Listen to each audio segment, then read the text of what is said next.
ओम शांति।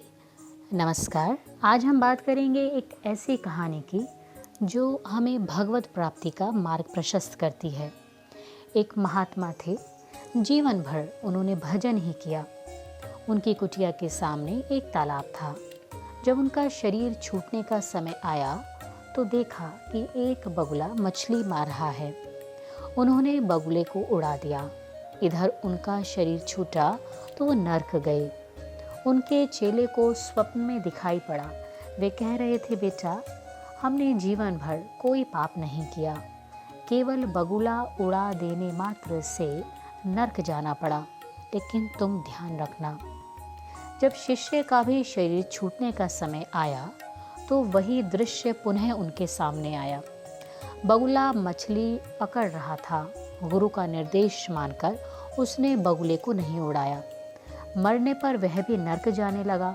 तो गुरु भाई को आकाशवाणी मिली कि गुरु जी ने बगुला उड़ाया था, इसीलिए वह नर्क गए।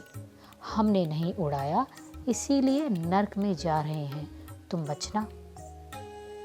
अब गुरु भाई का शरीर छूटने का समय आया तो संयोग से पुनः बगुला मछली मारता दिखाई पड़ा।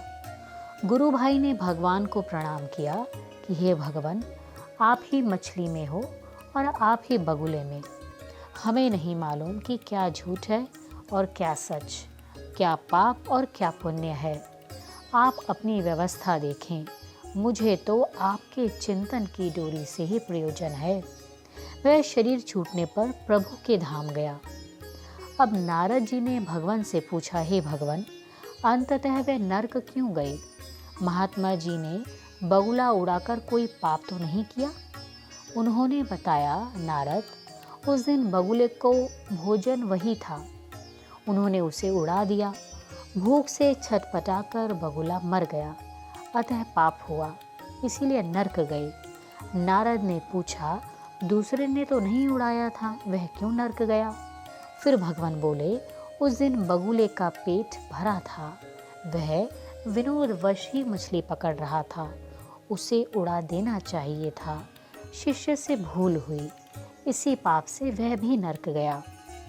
नारद ने पूछा, और तीसरा भगवान? भगवान ने उत्तर दिया, तीसरा अपने भजन में लगा रहा, सारी जिम्मेदारी उसने हमारे ऊपर सौंप दी। जैसी होनी थी वह हुई, किंतु मुझसे संबंध जोड़े रहकर वह इसी चिंतन के प्रभाव से वह मेरे धाम अर्थात प्रभु धाम को प्राप्त हुआ। अतः पाप पुण्य की चिंता में समय को न गंवाकर जो निरंतर चिंतन में लगा रहता, वह ही प्रभु धाम को प्राप्त होता। जितने समय हमारा मन भगवान के नाम, रूप, गुण, देश, काल और धाम, उनके संतों में रहता, केवल उतने ही समय हम पाप मुक्त रहते।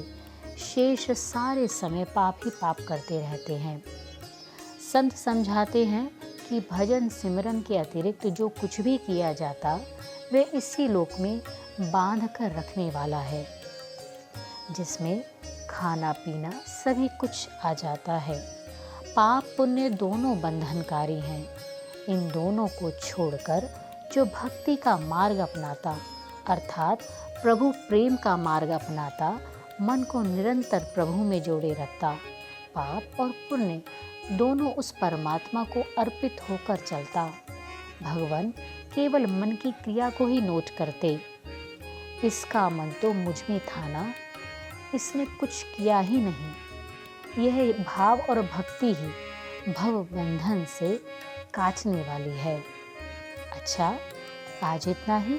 कल फिर मिलेंगे एक नई कहानी और नई इंस्पिरेशन के साथ। आपका बहुत बहुत शुक्रिया। ओम शांति। नमस्कार।